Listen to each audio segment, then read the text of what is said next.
Sumainyo ang kapayapaan, kay buti ng Ama, kay dakila niya, tunay na wagas at tapat ang pag-ibig niya. Walang maliw, walang kupas no ngayon at kailanman, kung ito'y dadamhin ang bawat isa, sino ngang mababahala sa bukas niya.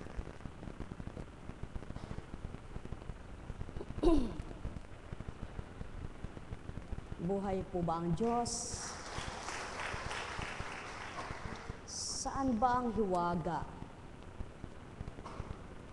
Paano ba ito nararamdaman ng tao? Nakikita ba niya na dumarating sa buhay niya? Ang hiwaga ay nagaganap sa buhay ng tao na hindi mo nakikita. Subalit, kung kikilalanin mo yung hiwagang naganap sa iyo, maraming hiwagang nagaganap sa buhay ng tao bawat araw. Tama po ba? Ang mailigtas ka sa buong maghapon, hiwaga ng Diyos yan.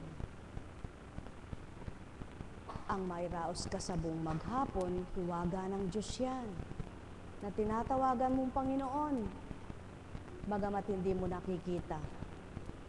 Ano pa kaya kung yung nakagawa siya ng napaka-imposible sa buhay mo? Di bagat lalong nakakapagsabi kang tunay ng Diyos ay mahimala. Buhay nga po bang Diyos? Subalit paano po ito nakikita ng mga bulag sa katotohanan? Yung hindi makaabot sa katotohanan na kagustuhan ng Amang makilala ang kanyang mga mahimalang gawa, mahiwagang salita, at makapangyarihan na kapag sinabi niya ay nagaganap. Ayon sa taong tumatanggap, kumikilalang ganap, at nagsasabuhay ng kanyang mga aral. Sumainyong kapayapaan, pagharian, kayong lubos.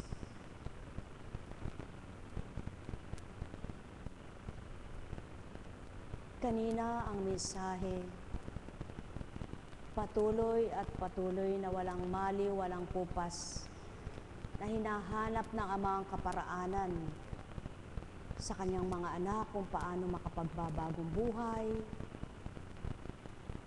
Patuloy ang pagpapahatid niya ng mga adhikain niya na pinakikita sa tao, ang mabubuti niyang mga adhikain, subalit lahat ng inaatasan,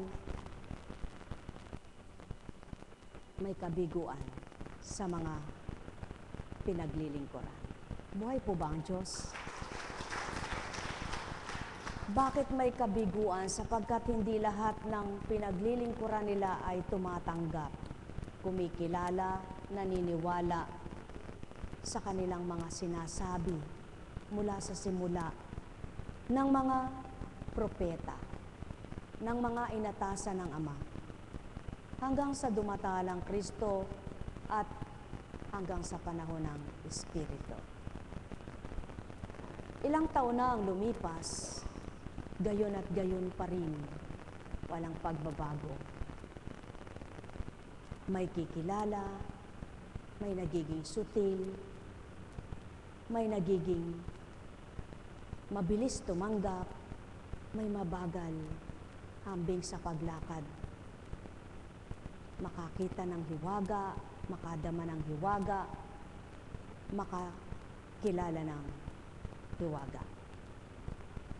Subalit ano nga ba ang hiwaga sa buhay ng tao? Hindi bagat ang ikaw ay humihingay, hiwaga na? Ang mga nakikita mong gawa ng Amay, kahiwaga ang nilikha niya? Subalit, ilan kaya ang magiging ganap sa pagkilala ng kahiwagaan ng Ama? Ilan kaya ang mamumuhay ng naayon sa kanyang kalooban at maging sa kanyang kagustuhan? Ilan kaya ang masisiyahan na habang nabubuhay sa damang-damang pagmamahal ng Ama, sa kalooban nila'y nagahari siya? Mapapalad ang patuloy na nagsusumikap na makatupad, makaganap sa marapat, at tumanggap sa dapat. Sumainyo ang kapayapaan, pagharian, kayong lubos. Gumanyan nga po kayo. Di ba pag gumaganyan ka, nararamdaman mo ito? Sige nga po, ganyan nyo nga yung. Nararamdaman nyo po bang gumagalaw ito? Sa makatwid, pati balat mo na pagagalaw ng Diyos.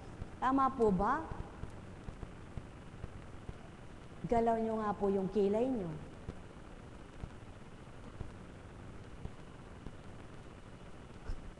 Itaas nyo nga po yung mata nyo.